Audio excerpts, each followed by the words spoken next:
Matthew chapter 23. Then spake Jesus to the multitude and to his disciples, saying, The scribes and the Pharisees sit in Moses' seat. All therefore whatsoever they bid you observe, that observe and do, but do not ye after their works, for they say and do not. For they bind heavy burdens and grievous to be borne, and lay them on men's shoulders, but they themselves will not move them with one of their fingers. But all their works they do for to be seen of men. They make broad their phylacteries, and enlarge the borders of their garments, and love the uppermost rooms at feasts, and the chief seats in the synagogues, and greetings in the markets, and to be called of men, Rabbi, Rabbi.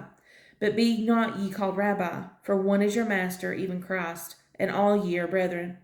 And call no man your father upon the earth, for one is your Father which is in heaven. Neither be ye called masters, for one is your master, even Christ.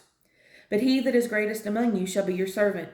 And whosoever shall exalt himself shall be abased, and he that shall humble himself shall be exalted. But woe unto you, scribes and Pharisees, hypocrites! For ye shut up the kingdom of heaven against men, for ye neither go in yourselves, neither suffer ye them that are entering to go in. Woe unto you, scribes and Pharisees, hypocrites! For ye devour widows' houses, and for a pretense make long prayer. Therefore ye shall receive the greater damnation. Woe unto you, scribes and Pharisees, hypocrites! For ye compass sea and land to make one proselyte, and when he is made, ye make him twofold more the child of hell than yourselves. Woe unto you, ye blind guides, which say, Whosoever shall swear by the temple, it is nothing, but whosoever shall swear by the gold of the temple, he is a debtor. Ye fools and blind, for whether is greater the gold, or the temple that sanctifieth the gold? And whosoever shall swear by the altar, it is nothing, but whosoever sweareth by the gift that is upon it, he is guilty. Ye fools and blind, for whether is greater the gift, or the altar that sanctifieth the gift? Whoso therefore shall swear by the altar sweareth by it, and by all things thereon. And whoso shall swear by the temple sweareth by it, and by him that dwelleth therein. And he that shall swear by heaven sweareth by the throne of God, and by him that sitteth thereon. Woe unto you, scribes and Pharisees, hypocrites!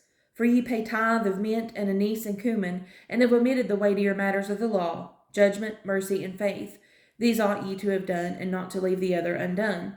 Ye blind guides, which strain at a gnat and swallow a camel. Woe unto you, scribes and Pharisees, hypocrites! For ye make clean the outside of the cup and of the platter, but within they are full of extortion and excess. Thou blind Pharisee, cleanse first that which is within the cup and platter, that the outside of them may be clean also. Woe unto you, scribes and Pharisees, hypocrites! For ye are like unto whited sepulchres, which indeed appear beautiful outward, but are within full of dead men's bones, and of all uncleanness. Even so ye also outwardly appear righteous unto men, but within ye are full of hypocrisy and iniquity. Woe unto you, scribes and Pharisees, hypocrites!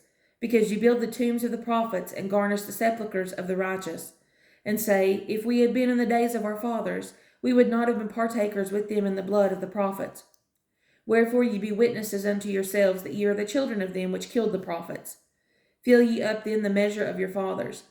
Ye serpents, ye generation of vipers, how can ye escape the damnation of hell? Wherefore, behold, I send unto you prophets, and wise men, and scribes, and some of them ye shall kill and crucify, and some of them shall ye scourge in your synagogues, and persecute them from city to city, that upon you may come all the righteous blood shed upon the earth, from the blood of the righteous Abel unto the blood of Zacharias, son of Barachias, whom ye slew between the temple and the altar. Verily I say unto you, all these things shall come upon this generation. O Jerusalem, Jerusalem, thou that killest the prophets, and stonest them which are sent unto thee, how often would I have gathered thy children together, even as a hen gathereth her chickens under her wings, and ye would not? Behold, your house is left unto you desolate. For I say unto you, ye shall not see me henceforth till ye shall say, Blessed is he that cometh in the name of the Lord.